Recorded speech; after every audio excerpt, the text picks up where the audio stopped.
ಸುಮಾರು ಜನ ನನಗೆ ಅಕ್ಕಿ ಪೇಪರ್ ಮೊಟ್ಟೆ ಇಕ್ತಾಯಿದೆ, ಶೆಲ್ಲು ಸರಿಯಾಗಿ ಬರ್ತಾಯಿಲ್ಲ ಅಂತೆಲ್ಲ ಫೋನ್ ಮಾಡ್ತೀರಾ. ಅದಕ್ಕೆಲ್ಲ ಮಾಯಾ ಔಷಧಿ ಬೇಕಾಗಿಲ್ಲ.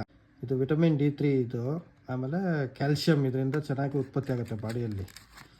ಇದು ಈ ಥರ ಸಾಫ್ಟ್ ಜೆಲಿಟಿನ್ ಬರ್ತದೆ. 1 ತಿಂಗಳು 4 ಮಾತ್ರೆ ವಾರಕ್ಕೆ ಒಂದೊಂದು ಕೊಟ್ಟರೆ ಸಾಕಿದು. ಕೊಟ್ಕೊಂಡು ಅಕ್ಕಿನ ಬಿಸಿಲಿಗೆ ಹಾಕ್ಕೊಂಬಂದರೆ ಅಕ್ಕಿಯಲ್ಲಿ ಕ್ಯಾಲ್ಶಿಯಂ ಚೆನ್ನಾಗಿ ಡೆವಲಪ್ ಆಗಿ ಎಗ್ಶೆಲ್ಲು ಚೆನ್ನಾಗಿ ಫಾರ್ಮ್ ಆಗುತ್ತೆ. ಆಮೇಲೆ ಮಾಯಿಗೆ ಟ್ರೀಟ್ಮೆಂಟ್ ಮಾಡಿ 45 ಡೇಸ್ ಆದಮೇಲೂ ಅವಕ್ಕೆ ಕ್ಯಾಲ್ಶಿಯಮ್ಗೋಸ್ಕರ ನೋಡಿ ಈ ಮಾತ್ರೆ ಕೊಡಬೇಕು ಜೊತೆ ಮಾಡಿದ್ಮೇಲೆ. 1 ಶೀಟಲ್ಲಿ ಇದು 4 ಬರ್ತದೆ. ವಾರಕ್ಕೆ ಒಂದೊಂದು, ಎವ್ರಿ ಸಂಡೇ ಒಂದೊಂದು ಕೊಟ್ಟರು ಸಾಕು. ಕೊಟ್ಬಿಟ್ಟು ಆ ವಾರ ಫುಲ್ ಬಿಸಿಲಿಗೆ ಹಾಕ್ಕೊಂಬಂದರೆ 1 ತಿಂಗಳು ಈ ಥರ ಅಕ್ಕಿಗಳಲ್ಲಿ ಎಗ್ಶೆಲ್ ವೀಕ್ ಆಗೋದು, ಎಗ್ ಬೈಂಡಿಂಗ್ ಆಗೋದು, ಒಳಗಡೆ ಅಕ್ಕಿ ಮೊಟ್ಟೆ ತಿರುಗಿಬಿಡೋದು, ಆಮೇಲೆ ಒಡೆದೋಗೋದು, ಇವೆಲ್ಲ ಪ್ರಾಬ್ಲಮ್ಸು ಕಂಟ್ರೋಲ್ ಆಗುತ್ತೆ. ಒಂದೊಂದು ಮೊಟ್ಟೆ ಇಡ್ತಾರವನು ಚೆನ್ನಾಗಿ ಮೊಟ್ಟೆಗಳಿಡ್ತವೆ ಫ್ರೆಂಡ್ಸ್.